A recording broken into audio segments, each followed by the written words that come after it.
धनी की जय, सर्व सुंदर साथ की जय। बंदो सतगुरु चरण को करूं सो प्रेम प्रणाम। अशुभ हरण मंगल करण धनी श्री देव चंद्र जी नाम। श्री प्राणनाथ निज मूलपति श्री महराज सुनाम। तेज कुंवर श्यामा जुगल को पल पल करूं प्रणाम। प्रथम लागू दो चरण को धनिये न छुड़ायो छिन। लाख तली लालेड़िया मेरे जीव के जीवन। इन पाँव तले पड़ी रहूं धनी नजर खोलो बातून। फलना वालू निरखू नेत्रे मेरे जीव के जीवन। चर्चा प्रारंभ होत है सुनो साथ चित दे। भजो राज श्यामा श्री प्राणनाथ सखी जीवन हमारो। श्री महामती कहे साथ जी भया चर्चा का वक़्त। अब तुम सुनियो चित्त दे लाल आगे आए बैठे इना तखत। लाल आगे आए बैठे इना। संवत 1700 तिलोत्तरे हुक्म हुआ श्री राज। गांधी भाई के काम को तुम जाओ श्री महराज।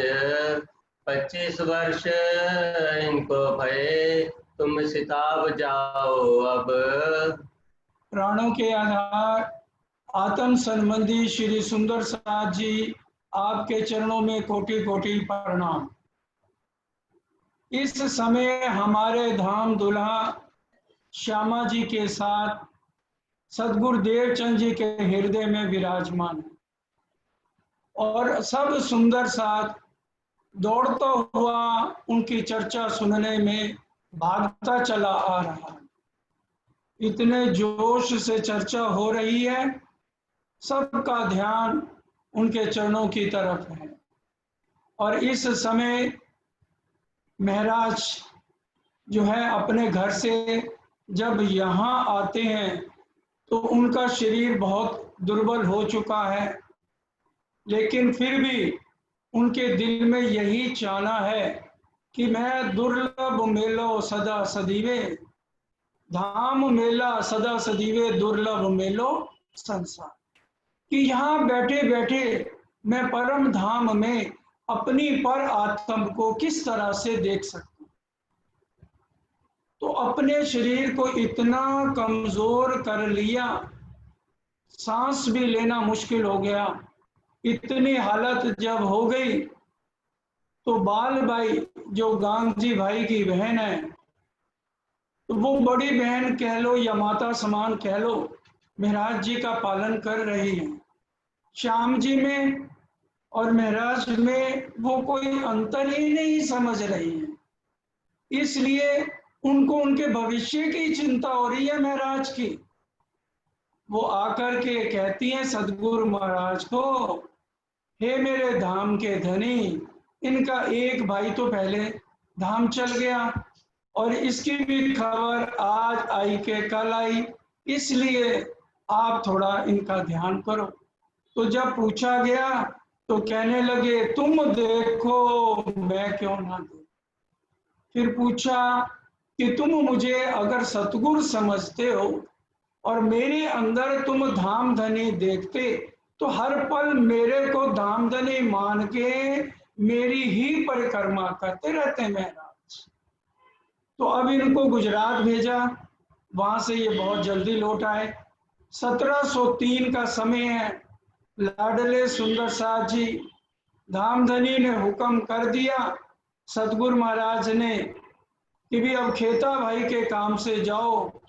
25 साल हो गए उसको अरब गए हुए, तुम 40 दिन में वहां पहुंच जाओगे। जो पानी वाली नौकाएं चल रही हैं, मौसम भी साफ है, और ये तैयारी कर लेते हैं और फौरन जहाज में 40 दिन में पहुंच के खेता भाई को सुंदर साथ जी मिलते हैं। खेता भाई जी बहुत प्रसन्न हो जाते हैं कि मेरे सगे भाई गांग जी भाई का कोई बहुत चहेता मिलने वाला, जिसने मेरी आके खबर तो ली। अब ये खेता भाई को गांग जी भाई की चिट्ठी दे देते हैं। वो पढ़ के बहुत खुश होते हैं और अपना ही सगा मानकर अपने साथ रहने की सुंदर साथ जी इजाजत दे देते हैं। अब चिट्ठी में जैसे लिखा था कि तुम वापस आ जाओ सारा पैसा लेकर के, तो अब गांग जी भाई के जो भाई खेता भाई हैं श्री महाराज को कहते हैं, देखो मैं तुम्हें एक काम सौंप रहा हूं, वो है उगराही का, जिनको पैसा मैंने ब्याज पे दिया हुआ है मूल, और उसके ऊपर ब्याज पे ब्याज मैं लेता हूं, वो तुमने इकट्ठा करना है। अगर कोई कम भी दे तो जैसे तैसे समझा बुझा के रुपए के 12 आने 14 आने ले लो, कोशिश तो पूरा लेने की करो, क्योंकि अब हमने हिंदुस्तान में वापस जाना है, इसलिए अगर थोड़ा कम भी मिले तो काम को समेटना है। इस काम को समेटते हुए सुंदर साथ जी 4 वर्ष लग जाते हैं। वो दिन भर तो उगराही पे जाते हैं, काम करते हैं, मेहनत करते हैं, पढ़े लिखे हैं, निपुण हैं, खाता भी एक एक पैसे का लिखते हैं, पूरी ईमानदारी से काम कर रहे हैं, क्योंकि अपने सतगुरु महाराज की आज्ञा से यहाँ पर आए हुए हैं। अब इस तरह से 4 साल बीतते हैं। दिन में तो बेचारे काम कर रहे हैं बहुत लगन से, और रात को खेता भाई को चर्चा वाणी सुनाते हैं। 84 लाख योनियों के बाद मानव तन मिला है, और तुम भी चलो, जो हमारे सतगुरु महाराज हैं जिनके अंदर पार ब्रह्म की बैठक है, वो सारा वर्णन करके बताते हैं, तारतम का भी वर्णन करते हैं। अब लेकिन उनको छींट नहीं लगती बिल्कुल भी, क्योंकि बिना परम धाम के अंकुर के ये वाणी तो अंदर जाना बहुत कठिन है लाडले सुंदर साथ जी। अब 4 साल में ज्यादा पैसा इकट्ठा नहीं हो पाया। एक दिन उगराही पे गए हुए थे श्री महाराज, तो हल्का सा ज्वर आया खेता भाई को और उनका धाम गमन हो गया। अब यहाँ पर हाकिम था शेख सल्लाह, उसको जब पता लगा तो उसने गवर्नमेंट की सारी सील मोहरें लगा दी। कहने लगा इतना पैसा, इतना धन दौलत, चांदी सोने की ईंटें हिंदुस्तान में मैं जाने नहीं दूंगा। अब जब श्री महाराज आए, आसपास जितने भी लोग थे उनके साथ इनका व्यवहार बड़ा ही अच्छा था। उन्होंने भी जाके शेख सिल्ला को कहा, लेकिन वो मानने वाले कहाँ थे। अब उसने सोचा कि भाई ये श्री महाराज अपने आप को खेता भाई का भाई बताता है, तो इसको आज मरवा ही क्यों ना दूं। शेख सिल्ला ने सोचा, उसने अपने आदमी पाल रखे थे, 4 आदमियों को भेज दिया कि आज रात को इसका खत्म कर। अब जो अड़ोस पड़ोस बहुत अच्छे थे वो भी आके चर्चा सुना करते थे, उन्होंने श्री महाराज को आके जैसे खबर दी, तो रातों रात श्री महाराज एक पहाड़ी की तरफ निकल गए और विचार करने लगे, अब मुझे क्या करना चाहिए। तो एक सुनसान जगह में बैठ गए, तो वहां जाकर बिरहा लेने लगे अपने सतगुरु महाराज का। लो सतगुरु का सहारा, लो सतगुरु का सहारा, सुख दुख में जो बने वो हमारा, लो सतगुरु का सहारा। दुनिया के रिश्ते नाते हैं देखे भाले, पड़े जो मुसीबत तो कोई ना संभाले। दुनिया की बातों में आना ना दोबारा, लो सतगुरु का सहारा। हम सोचते हैं कि हम याद कर रहे हैं, उधर सतगुरु महाराज बिरा में हैं कि मेरे से बिछुड़ के मैंने महाराज को भेज तो दिया, लेकिन उसके बिना मेरा भी तो दिल नहीं लग रहा, कि वो प्यार ही इतना करता था सतगुरु महाराज के साथ। अब श्री महाराज परेशानी की हालत में बगदाद राजा के पास जाते हैं, या कह लो खलीफा के पास जाते हैं। अब वहां खलीफा तो मिलते नहीं, उनके मंत्रियों के पास गए। अब मंत्रियों ने कहा इतना धन, इतना सोना चांदी, अरबों की संपत्ति हम हिंदुस्तान में नहीं जाने देंगे। अर्जी भी लिखी इन्होंने, लेकिन उन्होंने ध्यान नहीं दिया, अर्जी को फाड़ दिया। अब यहां से निराश होकर लौट रहे हैं तो अरब देश रेगिस्तान में राजी महाराज आरबी का वेश बनाकर ऊंट पे बैठ के उनके सामने आते हैं। वो महाराज बड़े उदास बैठे हुए थे। आके पूछा, बड़ा हमदर्दी दिखाई। अब श्री महाराज कहने लगे, ये तो मेरे को जानते नहीं, फिर भी मेरे को इतनी हमदर्दी क्यों दिखा रहे? फिर भी श्री महाराज ने अपनी सारी व्यथा सुना दी और फिर कहा, बेटा तुम घबराओ मत, मैं तुम्हें एक चिट्ठी लिख के देता हूं।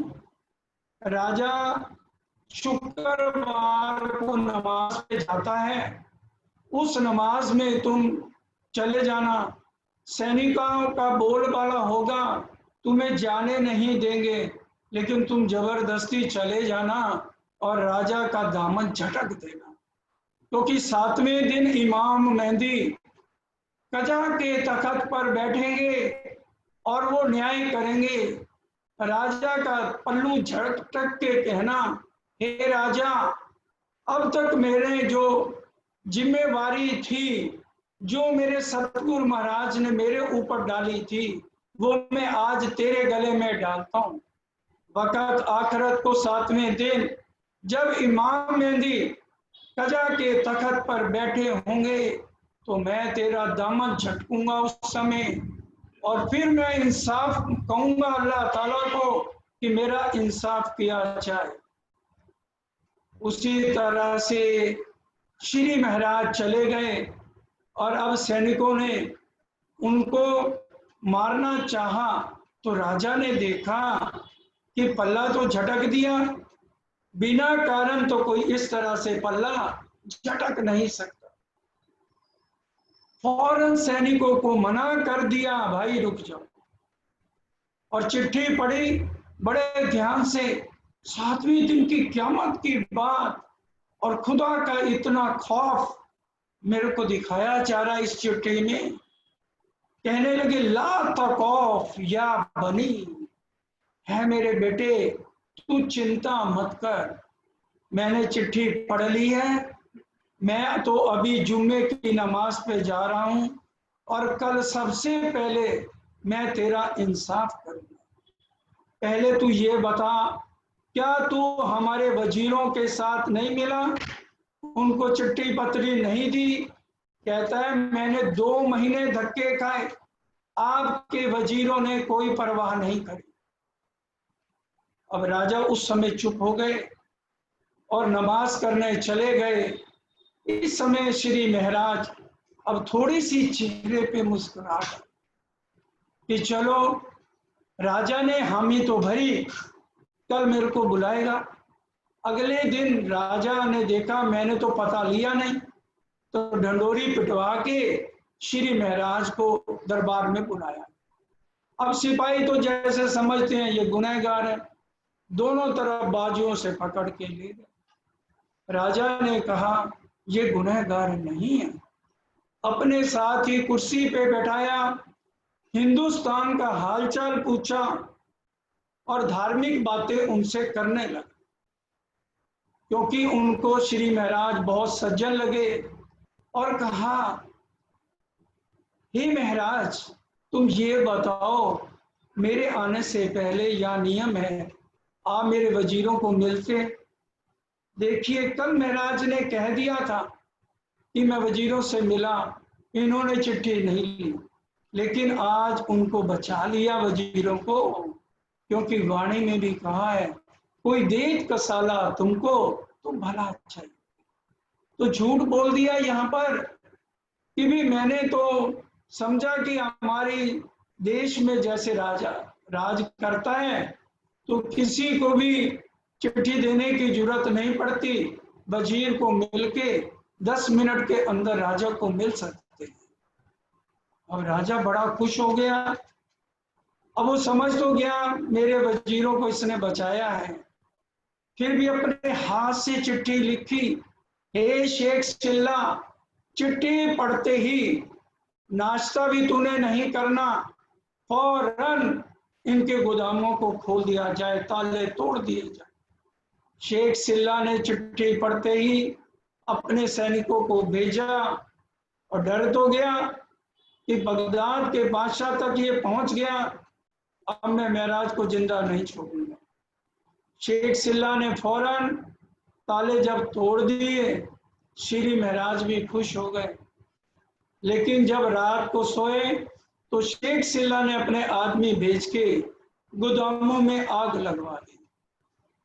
अब ये तो सही हुआ कि जितने भी वही खाते थे सारे बच गए और सोने चांदी की ईंटें भी बच गई। इतनी देर में जो चिट्ठी गई हुई थी, 40 दिन में चिट्ठी पहुंची।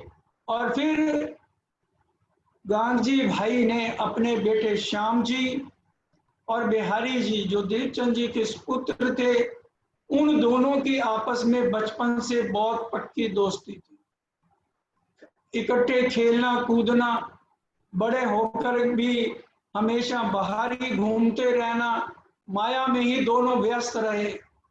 भले तारतम ले लिया हो, लेकिन जब हम उसका प्रयोग ही नहीं करेंगे, तारतम का पाठ ही नहीं करेंगे, तो तारतम भी उसका कोई फल हमें मिलने वाला नहीं है। अब दोनों जने चले गए और पहुंच गए यहाँ पर। आकर के श्री महाराज को मिले तो श्री महाराज ने एक एक पैसे का हिसाब जब दे दिया, उनके दिल तो पहले ही बेईमान था। श्याम जी हर समय उनको भड़काते रहते थे कि भाई अगर तेरे पिता को कुछ हो गया सतगुरु महाराज को, तो महाराज गद्दी तेरी हड़प लेगा। इसलिए बिहारी जी के दिल में हमेशा नफरत ही रही श्री महाराज के प्रति।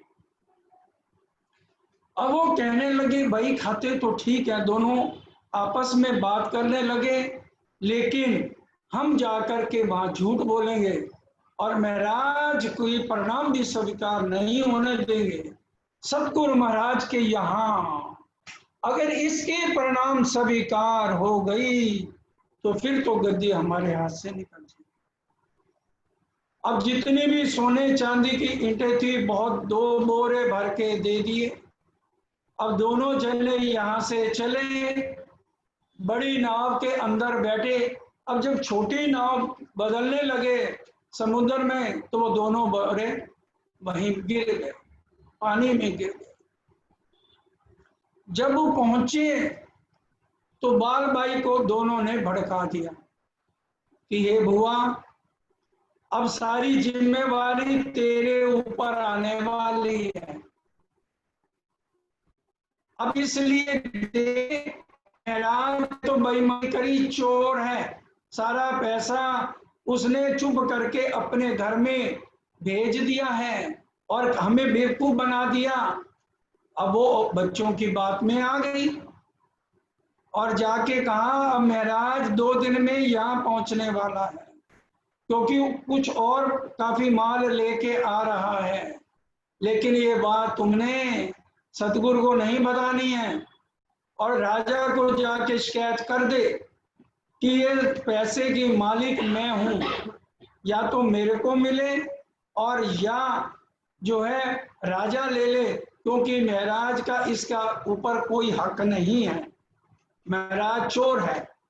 अब वही जाकर उसने बात राजा के यहाँ एप्लीकेशन दे दी। अब जब श्री महाराज जहाज भरकर पानी वाले जहाज में आए तो आगे पुलिस चौकी बैठा रखी थी राजा ने। अब पेशी हुई अगले दिन तो पूछा गया कि भाई ये सारा माल किसका है? तो श्री महाराज ने झूठ क्यों बोलना था? तो इसके मालिक या तो भाई गांधी भाई हैं या मेरे सतगुरु महाराज हैं, जो उनके घर में इस समय बहुत समय से रह रहे हैं। तो राजा ने देखा कि भी ये माल, तो जब वो कह रही है कि भी आप रख लो, तो ये सारा माल कहाँ चला गया? गवर्नमेंट के खजाने में। अब ना तो गांधी भाई के घर में गया, ना श्री महाराज को मिला कि वो जाके सतगुरु के चरणों में इस धन को देते। अब जब गए तो बाल बाई ने जाके सतगुरु महाराज को कहा चोर आ रहा है महाराज, खबरदार उसकी प्रणाम स्वीकार की। ये रहा कुआं, आपने इधर प्रणाम स्वीकार करनी है और मैंने कुएं में छलांग मार देनी है। अब सतगुरु महाराज ने कहा इतना ईमानदार श्री महाराज और इंद्रावती की आत्म जो इतना बिरहा ले रही है और अरब में इतना बिरहा उसने सहा, 1703 का गया हुआ महाराज 1708 में वापिस आ रहा है और ये चोर बता रही है, और अगर मैंने इसकी बात ना मानी तो ये कुएं में छलांग लगा देगी। श्री महाराज को तो फिर मैं समझा लूंगा। सतगुरु महाराज की भी आंखों में आंसू आते हैं। श्री महाराज आते हैं तो वो अपने मुख पर लंबी चादर करके मुख दूसरी तरफ कर लेते। अब जब श्री महाराज आए, चरणों में प्रणाम करने लगे, सतगुरु महाराज लगातार रोते जा रहे, चादर मुख पे है, लेकिन अपने चरणों को हटा लिया। श्री महाराज उनके चरणों तक प्रणाम ना कर सके। बहुत देर बैठ के श्री महाराज सतगुरु को रिझाते रहे, हे सतगुरु महाराज सजा कुछ भी दो पर खता तो बता। मेरी सजा देने से पहले जो मेरे को सजा दे रहे हो, मेरी प्रणाम भी स्वीकार नहीं कर रहे, मेरे को तो बता दो मेरा आखिर कसूर क्या है। मैं तो आपकी आज्ञा के अनुसार घर से पूछे बिना 2 जोड़ी कपड़े के लेके चला गया और अब मैं उन्हीं 2 जोड़ी कपड़ों के साथ वापस आया। बहुत बिरहा किया। अब सतगुरु महाराज ने प्रणाम स्वीकार नहीं किया तो अपने भाई के घर आ गए, जबकि मेड़ी मंदिर और चाकला मंदिर में सुंदर साथ जी ज्यादा दूरी नहीं थी। लेकिन अब जब सतगुरु महाराज बुलाना नहीं चाहते तो श्री महाराज ने भी आज कसम खा ली कि मैं भी इस मेड़ी मंदिर से बाहर नहीं जाऊंगा, जाऊंगा भी तो छिप के मुंह पे चादर डाल के और कहीं जाऊंगा, लेकिन सतगुरु के चरणों में नहीं जाऊंगा। तो वहीं मेड़ी मंदिर में सांवरिया ठाकुर के पास 2 साल बिरहा करते रहे। सतगुरु महाराज को याद कर करके रोते रहे। अभी अंतर ध्यान नहीं हुए सतगुरु महाराज, लेकिन अकेले बैठ के उनकी याद सताने लगे। उधर से सतगुरु महाराज रोते हैं। चर्चा करता हूं तो सबसे आगे श्री महाराज आया करते थे। तो यहाँ श्री महाराज बहुत बिरहा में है और बोल रहे हैं, मुझ पे संकट पड़ा जवारा, मुझसे रूठा मेरा प्राण प्यारा। मुझ पे संकट पड़ा आज भारा, मुझसे रूठा मेरा प्राण प्यारा। मेरी कुछ भी खता न बताई, क्या सायब तेरे दिल में आई। अब रोता हुआ मैं पुकारा, मुझसे रूठा मेरा प्राण प्यारा। किसकी सेवा करूंगा मैं जाके, किसकी चर्चा सुनूंगा मैं जाके। टूटा है आज दिल का सहारा, मुझसे रूठा मेरा प्राण प्यारा। इस तरह से 2 साल बिरहा करते रहे। सांवरिया ठाकुर की पत्नी आई, अरे महाराज किसके लिए तू बिरहा कर रहा है? तू 5 साल लगा के आया और 2 साल तेरे को यहाँ हो गए, बिरहा करने का कोई फायदा नहीं। तेरे को तेरे महाराज, तेरे सतगुरु महाराज बुलाने वाले नहीं है। लेकिन तू ये बता, तू वही महाराज है जो 2 साल पहले जब यहाँ पर, अब तो 5 साल वहां लगाया, 7 साल यहाँ लगाए, और उससे काफी समय पहले जब तू गोवर्धन के साथ आया था तो दोनों जने तलवार लेके सांवरिया ठाकुर को मारने के लिए दौड़े थे। और अगर हमारी सास माँ ने नहीं बचाया होता सांवरिया जी को तो आज वो जिंदा नहीं होते। किसके टुकड़ों पे तू पलता? खाना आगे रखा था। सुंदर साथ जी विचार करिए, इतना दुखी हुए, खाने की कौर मुंह तक ले जाते उसको भी छोड़, और कला जी के पास जाके नौकरी। वहां पर भी सुंदर साथ जी बिरहा ले रहे हैं। खटरोती के अंदर बिरहा आया है 230 चौपाइयों के। पहले 8 प्रकरण सतगुरु महाराज के लिए बिरहा है, सतगुरु देवचंद जी महाराज के लिए बिरहा है, जिनकी अभी तक श्री महाराज को पहचान तो हुई है लेकिन पूर्ण पहचान नहीं हुई। कि भी इनके अंदर धामधनी बैठे हैं ये तो पता लग गया, लेकिन माया का इतना जोर है कि वो पहचान को भी जो है छीन लेते हैं। अब यहाँ पर 2 साल तक खटरूती के पहले 8 प्रकरणों का बिरहा सुंदर साथ जी करते हैं। आप भी जाके खटरूती में पढ़ना। 6 ऋतुएं हैं, 2-2 महीने की सुंदर साथ जी 1 ऋतु होती है। अब पहली ऋतु है सुंदर साथ जी बरखा ऋतु। उसके अंदर बिरहा कैसे कर रहे हैं? धनी के बिना दिन रात नहीं कटते। दिन तो कट जाता है लेकिन रात जाग के तारे गिन के कट रही है। आप तो मेरे पति हो और एक पतिव्रता स्त्री अपने पति के वियोग में दिन रात रो रही है। जुदाई आप कितनी लंबी कर रहे हो, लंबी जुदाई पिया, लंबी जुदाई। बारिश की एक बूंद गिरती है, अग्नि समान लगती है। हे प्रीतम चले आओ, चले आओ, मैं आपके बिरह में तड़प रही। शरद ऋतु दूसरी आ गई। तोरी बिरहनिया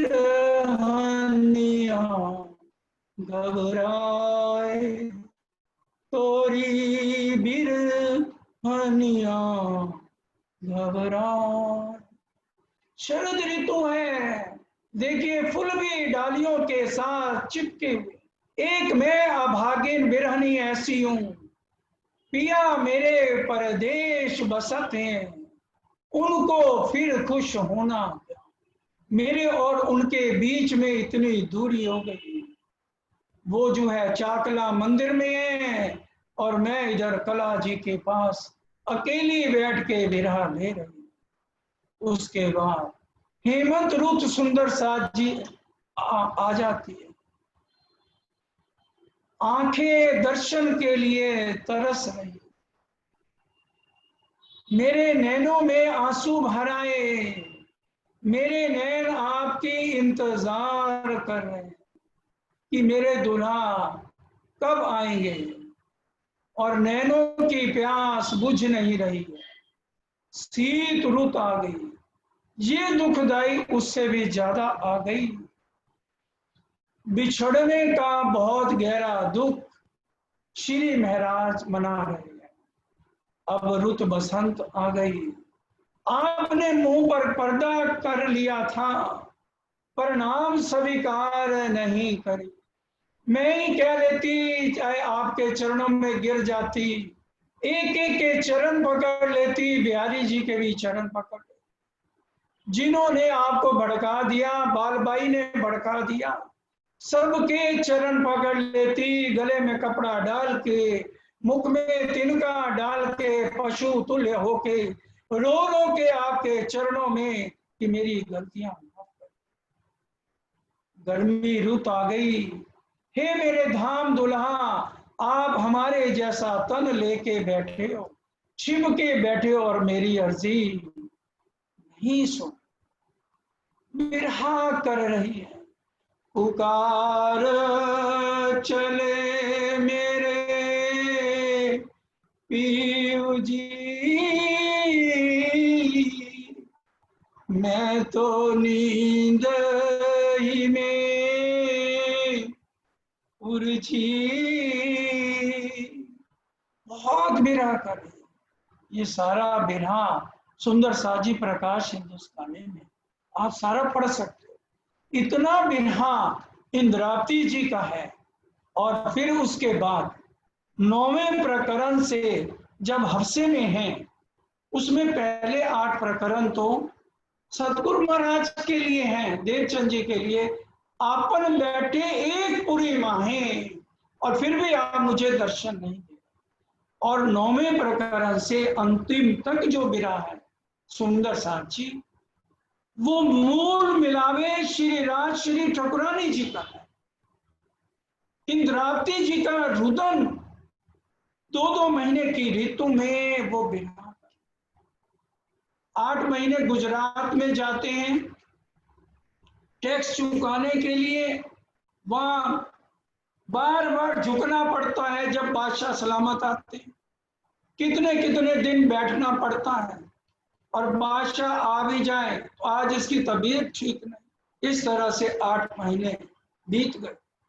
कला जी के पास आके कहा, मुझे अब माफी दो, मैं आपसे माफी चाहता हूं, मैं नौकरी नहीं करूंगा। अपने मन को समझा रहे हैं, झूठे राजाओं के सामने झुक सकता हूं तो अपने सतगुरु महाराज से जाके चरणों में गिर के, चाहे मेरी गलती नहीं है तो भी क्या मैं माफी नहीं मांग सकता। 1712 का समय आ गया, धाम चलने का समय है लाडले सुंदर साथ से। तो वो पहले कहते हैं क्या कोई सुंदर साथ ऐसा है जो बुला के लाए महराज को, जो कि सिंधी भाषा में मेरे को बिरहा के अंदर भजन सुनाया करता था। जान हुन कोड़ धड़ धड़ धड़ कोड़ मथन, मथा मथा कोड़ मुंह मुंह मुंह कोड़ जिबियन, हितरा मिड्ढी तो ही जा ताजे गुनगीनन, भाल तो ही जा इकड़ी पूजी तेना सब। इसका अर्थ है कि महाराज कहते थे आके कि हे मेरे सतगुरु महाराज, आपने मुझे एक धड़ क्यों दिया, इसके बदले करोड़ धड़ देने चाहिए थे। एक एक धड़ पे करोड़ करोड़ मत्थे लगाने चाहिए थे, एक एक मत्थे पे करोड़ करोड़ मुख लगाने चाहिए थे, और एक एक मुख पे करोड़ करोड़ जिब्याएं लगानी चाहिए। हितरा मिड्डी तो हिजा तो आजे गुण गिनन, भाल तो हिजा हिकड़ी ऊंची तेना सगन। हे मेरे धाम धनी, ये तिलसम का खेल ऐसा बन गया, इसमें हम ऐसे जकड़ गए, इतनी कोशिश करने के बाद भी मैं अपने सतगुरु के दर्शन नहीं कर। ऐसे सतगुरु महाराज को याद करने वाली मेरे इंद्रावती को बुला के लाओ। अब आते हैं, 2 बार बालबाई को भेजा गया, 2 बार सतगुरु देवचंद जी ने भेजा बिहारी जी को। श्याम जी कहते हैं बिल्कुल मत जा, जाएगा तो फंसेगा और फिर गद्दी पक्की तेरे हाथ से निकल जाएगी। अब वो कहते जाना तो पड़ेगा। एक बार जाके कह दिया पिता के पेट में दर्द है, दवाई दे दो, दवाई लेके आ। एक बार का अंबर कस्तूरी दे दो, वो अंबर कस्तूरी हिरण की नाभि में डाली जाती है, उसमें इतनी खुशबू होती है, अगर आप कमरे के बीच में रख दो पूरा कमरा खुशबू से। कल सुंदर साथ लेके आ गए गुड़गांव मंदिर में, खुशबू इतनी फैल गई, रात को मैं मंदिर के दरवाजे खोलने पड़े, बहुत बहुत ज्यादा खुशबू है, सहन से बाहर थी।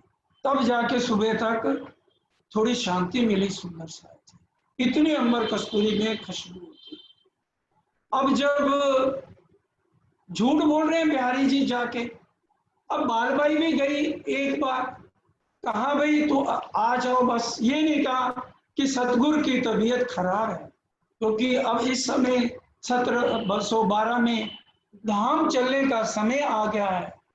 सतगुरु महाराज कहते हैं बालबाई तू बुला के ला, मैं धाम नहीं जा सकता, मैं जैसे 100 सीढ़ियां 20 चांदे चढ़ के मूल दरवाजे पे पहुंचता हूँ, दरवाजा बंद है, धाम धनी दरवाजा नहीं खोल रहे, आगे इंद्रावती बाएं फैला के खड़ी है, रो रही है, कंठ लगाइए कंठ सो पिया कीजिए हास विलास, मैं अंदर जाने नहीं दूंगी, राजी को प्रणाम करने नहीं दूंगी, पहले मेरे को कंठ लगाओ और मेरा ये बिरहा दूर कर।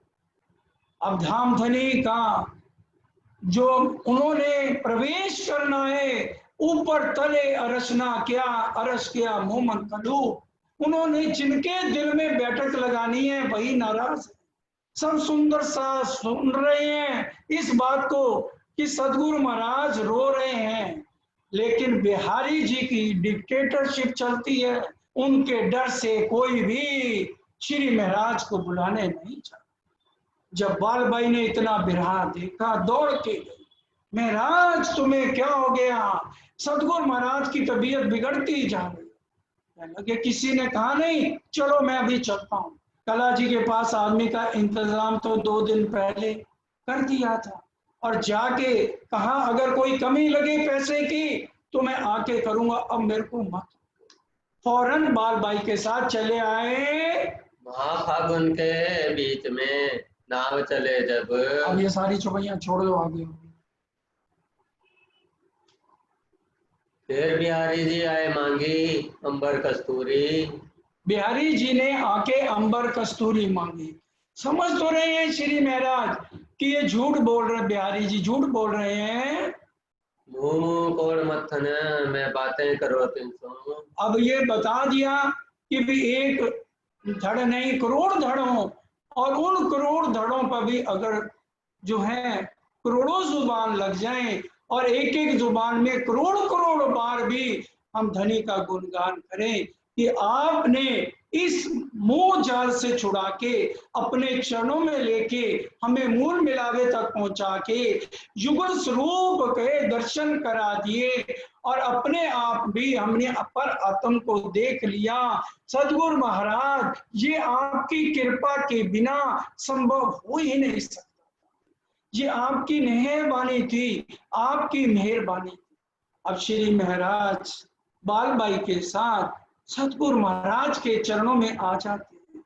सतगुरु महाराज की आज तबीयत बहुत खराब है और चद्दर मुंह तक डाली हुई है, सिर्फ पैर थोड़े से ऐसे दिख रहे हैं कि उनके ऊपर चद्दर। अब श्री महाराज आए और चरणों में गिर के जोर जोर से रोने लगे। और सतगुरु महाराज देवचंद जी एक पलंग पे लेटे हुए हैं और वो भी रो रहे हैं। कहने लगे, इतना विलाप कौन कर रहा? श्री महाराज ने कहा, मैं इंद्रावती की आत्मा हूं। 9 साल हो गए, आपका आशीर्वाद 9 साल से जो सुबह और शाम 2 समय मिलता था, उससे मैं 9 महीने 9 साल तक मैं वंचित रही। आप सोचो, मैंने एक एक पल आपके बिना कैसे बिताया। और सतगुरु महाराज जी में उठने की भी ताकत नहीं है। सुंदर साथ उनको बड़ी मुश्किल उठाता है और वो श्री महाराज को गले लगा के बड़ा रोते, कहते हैं, हे महाराज, मैं तेरा गुनहगार हूं, सिर्फ इस बालबाई के कारण। बालबाई ने मेरे को आके भड़काया कि मैं कुएं में कूद जाऊंगी। तो मैंने कहा, परम धाम की आत्म है और जीतती बाजी ये हार गई, सबके सामने कह रही। और मैंने सबको बता दिया, अब मेरी बैठक तुम्हारे अंदर होगी। सुंदर साथ जी इस समय तो भी सुंदर साथ डर के मारे कुछ नहीं बोल रहे, क्योंकि बिहारी जी का डर लगातार सबको सता। अब श्री महाराज रोते जा रहे हैं, बिना में उनके आंसू रुक नहीं रहे, और इधर सतगुरु महाराज बार बार उनकी पीठ पे हाथ फेर के उनको तसल्ली दे, कोई बात नहीं, अब जो बातें हो गई उनको भूल जाओ। मैं जानता हूं श्री महाराज तू गुनहगार। वो कहते हैं, अगर मेरे को मेरे माता पिता या कोई भी कहता तो मैं इस तरह से 9 साल आपकी जुदाई ना सहता और जाने के लिए मना कर देता, लेकिन आपके हुक्म को अपने सतगुरु महाराज जिनके अंदर धाम धनी स्वयं बोलते हो, उनको मैं छोड़ के 9 साल आपकी आज्ञा के कारण इतना भी आज मेरे को मिल रहा। 22 दिन तक अपने साथ रखा। देवचंद जी की पाती पढ़िए सुंदर साथ जी, और प्रतिबिंब की लीला को याद करो। सुंदर साथ जी लिखा हुआ है, जो इतिहास भी आज कहता है, योग माया के ब्रह्मांड में अव्याकृत के अंदर राधा कृष्ण ने एक दूसरे को श्राप दे दिया था। क्यों दे दिया था? क्योंकि कृष्ण रात को किसी सखी से मिलने चले गए बिना पूछे राधिका रानी से। अव्याकृत की बात है, जहां पर प्रतिबिंब सब लिखा पड़ रहा योग माया में। अब वहां पर पूछा राधिका जी ने, कृष्ण कहाँ गए थे? उन्होंने कोई उत्तर नहीं दिया। तो राधिका जी ने कहा, जाओ मैं श्राप देती हूँ, कलयुग में जाओ और जा करके मूर्ति बन के खड़े रहोगे, तुम्हारे को कोई कितनी भी अर्जी करेगा तो तुम्हारा मुख नहीं खुलेगा, शराब देती। अब उनको भी उस समय कह दिया उन्होंने भी, राधिका जा मैं तेरे को शराब देता हूं, 100 साल तक तू मेरे बिरहा में तड़पेगी, उसके बाद तेरा मिलन होगा, चितवन तू करेगी तो मैं तेरे से बात कर लूंगा। ये प्रसंग उस समय का है जब माधवपुर रुक्मणी लक्ष्मी जी हैं और राधिका जी और कृष्ण उनके इष्ट हैं, जो नहीं बता पाए थे 7 साल तपस्या करने के बाद भी कि मैं किनका ध्यान करता हूं। अब वो राधिका रानी वो बिरहा सह रही है, 92 साल की उम्र हो गई है, 2 जने उठाते हैं तो उठती है, झूठ चितवन में बात कर रही है रोज कृष्ण जी से अव्याकृत में, फिर भी अगर कोई झूठ मूठ उसको आके कह दे, हे राधिका रानी तेरा कन्हैया आ गया, बिना सहारे के एकदम उठ के दौड़ पड़ती है बाहर, मेरा खाना खा, जबकि विरह में रोज चितवन में उनसे दर्शन कर रही है चितवन में, लेकिन सामने आमने की बात ही अलग होती, सुंदर साज। इसी तरह से हमारे सतगुरु महाराज सरकार साहब ने जब HKL भगत की कोठी में परमहंस महाराज श्री राम रतन दास जी ने 12 अक्टूबर 1964 में अंतर ध्यान होना था, तो सरकार साहब आए, उस समय किसी की शादी रात को पढ़ के आए थे, क्योंकि महाराज जी ने उनको वाणी से लामा फेरे कैसे देने, उससे पहले सब पंडितों से अग्नि के लामा फेरे कराते थे। और सबसे पहले तो सरकार साहब के साथ महाराज जी करनाल गए थे, क्योंकि पूरन चंद जी की शादी भी महाराज जी ने खुद करवाई थी राज जी के साथ, लामा फेरे के साथ। अब जब शादी करवाने के समय सरकार साहब गए थे, उस समय महाराज जी ने 3-4 बार खड़ाओं अपनी सरकार साहब के थैले में डाल दी। सरकार को इस बात का पता नहीं, वो झीलना करने चले गए थे, सरकार साहब नहाने चले गए, आशा बहन जी दूसरे कमरे में सो रही थी, HKL भगत जी की पत्नी का नाम आशा बहन। अब 3-4 बार जब महाराज जी के पास आए, महाराज जी सरकार कहने लगे, पता नहीं मेरे थाले में ये खड़ावें कौन रख देता है, आपके चरण पादुकाएं कौन रख देता है। महाराज जी हंस पड़ते। अब महाराज जी नहीं चाहते थे कि मैं जगदीश को अपने सामने बैठाऊं, ये मेरा अंतर ध्यान नहीं दे पाएगा। कहने लगे, जगदीश ऐसे कर, वो ऐसे ही बोलते थे, खड़ी भाषा में, गांव के थे महाराज जी, शेरपुर के थे। कहने लगे, जगदीश मेरे लिए जूस ले आ, आशा ये को भी कहियो ले जा, उसको भी उठा ले, अगर सो रही आवाज लगा उठ जाएगी, और ये मेरी बड़ी बहू जो भाभी है जिसको सब कहते हैं, इसको भी ले जा, सब मिलके फटाफट जूस ले आओ मेरे लिए, मेरी तबीयत घबराहट हो रही है। अब सारे एकदम दौड़े कि महाराज जी की तबीयत खराब हो रही है। जूस निकालने के इतनी देर में उन्होंने अपनी इस झूठी देह का त्याग कर दिया, परमहंस महाराज श्री। अब शेरपुर में उनको ले जाया गया। 12 अक्टूबर के दिन प्रातः 7:30 बजे धाम गमन हुआ था परमहंस महाराज श्री राम रतन दास जी। मैं उस समय 8वीं में पढ़ता था। मैं भी फौरन, जब मेरे को पता लगा, फौरन मैं बस में, उस समय मॉडर्न कोऑपरेटिव बसों में हमारे दादाजी शेयर होल्डर थे, तो बस में कोई किराया नहीं लगता था। उस समय घर की हालत भी थोड़ी स्थिति ऐसी ही थी, तो बस में पास मिल गया, पैसे कोई लगे नहीं, तो मैं भी सरकार साहब के साथ शेयर पूछा।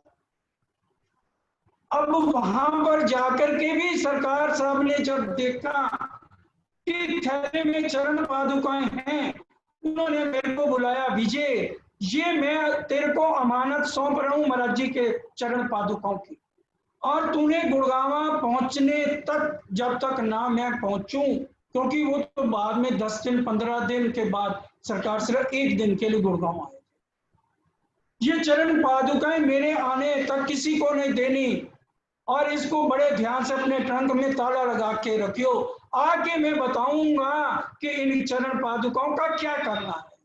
वो चरण पादुकाएं आज भी श्री प्राणनाथ मंदिर, हमारे घर में जो मंदिर बना हुआ है उसमें सुरक्षित, और महाराज जी ने जो वस्त्र उस समय पहने थे उतार के थैले में डाले थे, वो आज भी हैं।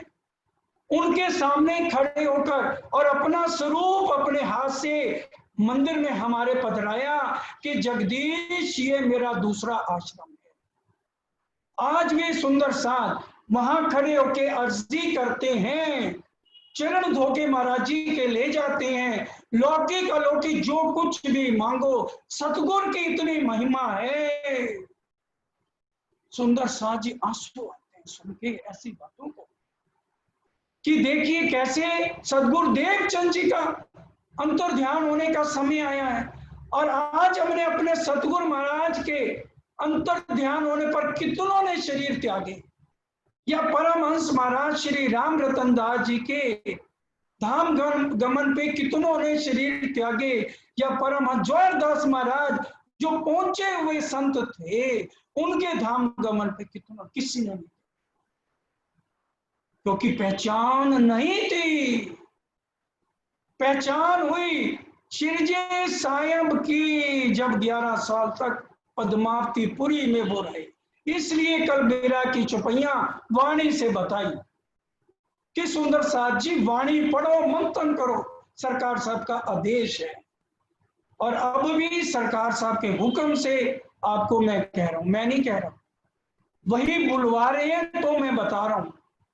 अब सदगुरु देवचंद जी जब अंतर ध्यान होने लगे, 22 दिन रहने लगे, 22 दिन हो गए, तो उन्होंने विचार किया कि अगर ये महाराज मेरे पास रहेगा तो कहीं ये भी देना त्याग दे।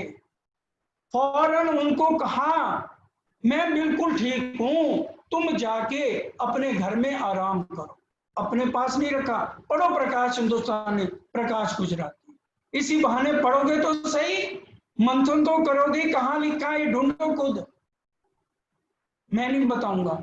सरकार ने मना किया है मेरे को, रात को मना किया, बिल्कुल किसी को मत बताइए। सुंदर साथ अपने आप ढूंढे कहां लिखा है, ढूंढना कहां लिखा है कि सतगुरु महाराज ने भेज दिया उनको, जाओ घर में जाओ आराम करने के लिए। और रात को आधी रात के उपरांत सतगुरु देवचंद जी महाराज अंतर थे, और बिहारी जी को तब थोड़ी सी नींद आई, शब्द पढ़ लेना वाणी के अंदर, सुध आई थोड़ी सी, पूरी नहीं आई, हल्की सी नाम मात्र सुध आई, क्योंकि वाणी कभी सुनी नहीं, चर्चा में बैठे नहीं, दोस्ताना श्याम जी के साथ था, तो सुध कहां से आती बिना वाणी मंथन किए। राज्य के दर्शन भी नहीं हो सकते बिना वाणी मंथन किए। सब कुछ कुलजम वाणी एक किताब नहीं, नावल नहीं, सुंदर साची साक्षात धामधनी का स्वरूप है। कुलजम स्वरूप ग्रंथ को जो करे नित विचार, दर्शन धाम के होंगे, साक्षात दर्शन होंगे। पढ़ो आखिर की ये चौपैया श्री कुलजम स्वरूप ग्रंथ में, जो खोजे चित्त ल्याए, हद बेहद पार लो आत्म दृष्ट लखाए, हट 6 चौपैया, समय इजाजत नहीं। इस समय अंतर ध्यान हो गए, और सुबह जब श्री जी को पता लगा तो फौरन दौड़े चले आए, और देखो कितना बिरहा, और ये बिरहा का सुंदर साजी समय था। आपके चरणों में प्रार्थना, अब कोई जाएगा नहीं, चौपाई दोहराई जाएगी। और इस समय सचिन जी जयपुर स्पेशल भजन तैयार किया, उनकी माता जी ने बिरहा का, सदगुरु देवचंद जी का, पहले चौपाई दोहरा लो और फौरन उसके बाद उनका भजन सुनो। फिर चरण सिंह जी से अर्जी सुनने के बाद ही आप जाएंगे। आपके चरणों में कोटि कोटि बार बेनती है, और देरी के लिए हम क्षमा चाहते हैं आपके चरणों में बार बार। चौपाई दोहराओ अंतिम। साथ को इन समय, तो इन समय कछुक नहीं पहचान, कछुक नहीं पहचाना, काम नाता किने न देखा, धाम ना था किने ना देखा, अपने ठोरिया ईमान, अपने ठौरिया ईमान। हाँ जी।